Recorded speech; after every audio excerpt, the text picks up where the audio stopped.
Yo, magandang araw po mga ka-Boxing Be The Best, this is Sarvi.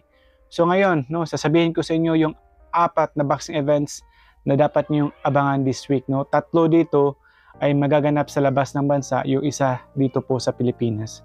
So unahin ko po yung sa December 6, lalaban po si Alan Villanueva of Danao City, Cebu kontra Mirko Pizzi, no? Isang Australiano.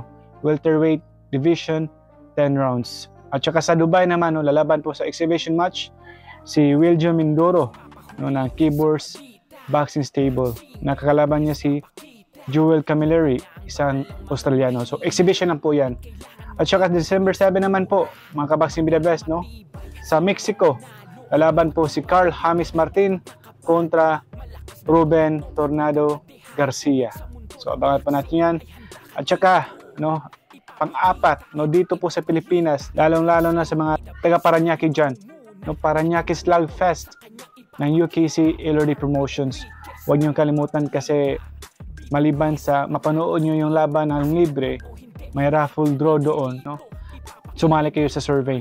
At saka yung mga boxers rin ng laban ay may pag-asa rin mananalo yung may highest votes. So, huwag niyo kalimutan, Paranaque Slugfest, December 7, 10 a.m. sa Elordi Sports Center, Sucat, Paranaque City. This is Sarvi, maraming salamat. God bless.